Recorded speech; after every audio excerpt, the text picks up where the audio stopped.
Boxing Day 2024, we're here in Chiddingstone, beautiful village.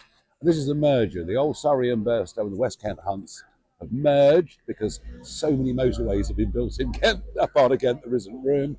And I come to this meet every single year. I came to it when it was an actual fox hunt.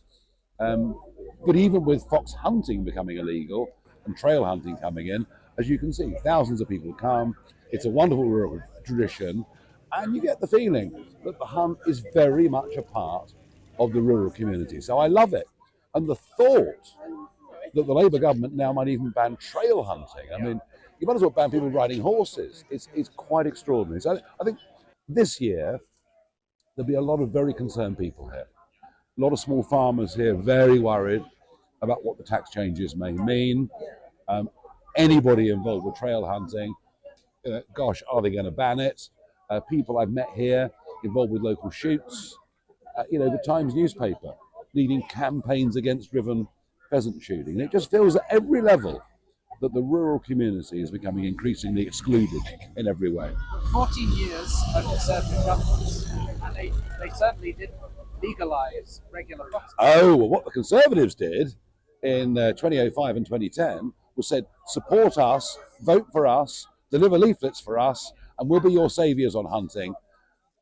They took the money, they took the hard work and delivered absolutely nothing. And why do you think Labour hates fox hunting?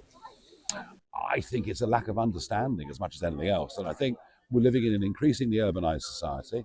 You look at our members of parliament, most of them, lived in big cities, been at university, lived in big cities, no connection with the countryside, no connection with where food comes from, no understanding of these traditions, and a little bit of class hatred built in. But I tell you what, if you want to find real toffs, I mean, you'll struggle with this lot. I mean, this is a cross section of people living in rural England. The idea that this is purely, a sport for the aristocracy is absolute nonsense. Do you ride yourself? I have done years ago. Unfortunately, after one or two plane crashes and incidents that I've been through in my life, I'm safer on ground. We are a political party in the ascendancy. We've got momentum, and we've also got optimism.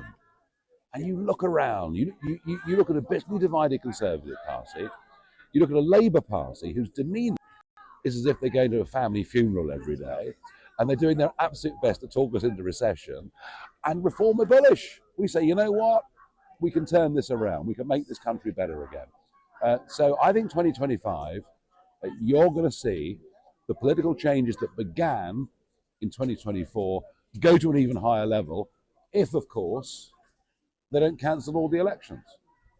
And there are rumours that Essex, maybe Kent, will not have the county council elections next year. They'll be suspended for 1 year or 2 years. Well, as far as I'm concerned, only dictators cancel elections. And if they do that, they'll be in for an even bigger fight with me than they can even imagine. Nigel, what was your highlight of 2024? It might surprise you, but the birth of my 2 grandsons. First grandchildren. And frankly, whatever happens in politics or in life or the ups and downs, and there were some other very big moments, but that must be, for me, the most important moment. And their names are? Sebastian and Harrison. Politically, this is the year in which you broke into Parliament. How does it feel to be an MP? Well, I was an MEP for almost 21 years, and people forget that. The difference was that for the last decade of that, I was on the front bench, sitting next to the Commission President, having the big speech in all of the major debates, and you go from that to being a backbencher in the House of Commons without quite the same level of authority. So that's obviously taking a bit of adjusting to. It's an honour to be in that amazing old building, but it's a very funny place. I mean, the way in which it operates. Thank you very much. Thank you. Yeah, it's a very, very funny place to work. Very difficult to be party leader and an MP, because you've got party business to do, which you can't do in the House of Commons. And then what time's voting? Any time between 4 o'clock and 7 o'clock. Well, when do I come back? We can't tell you. Very difficult to combine the two. How have you found the rules, the procedures, and the eccentricities of parliamentary? I don't mind the traditions. I rather like the traditions. I would just like to know what time roughly votes are happening and roughly what time debates are. Because I keep missing stuff that I'd like to take part of. But look, my main priority since the election, we've got 4 people in there. They're in there more than any other party. They're intervening. I would argue that our 4 have given more opposition to Labour than 121 so-called Conservatives. So that side of it's going very, very well. Look, I'm enjoying it. Of course I am. But that night, breaking through, that was a big moment. But you know what?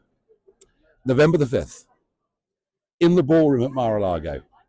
No press, no cameras, just the Donald, family, friends, Mar-a-Lago members, supporters. I think I was the only British person in the room. And what an absolute honour that was to be there and see a truly historic moment, and one that won't just shape America, it's going to shape the whole of the Western world. So a lot of talk about you perhaps using some of that context to help your country in its hour of need, Peter Mandelson. Do you see yourself doing that? Well, look, my position's been clear on this from the start.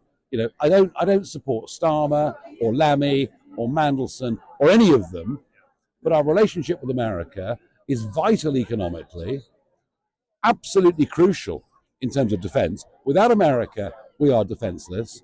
It's our most important relationship in the world. Forget Brussels, and that's going down the tubes over there. So anything I could do that was in the national interest to forge bonds, I would do. And don't forget, it isn't just Donald Trump that I'm friendly with. I know half that cabinet. I've known these people a long, long time. Many of them are friends. So I could be very useful if Labour choose to use me. But looking at the reports over the last couple of days, it's as if I've split the Labour Party down the middle over the issue. Well, they're doing a good job themselves as well. Yeah, correct. So we'll see what comes of it.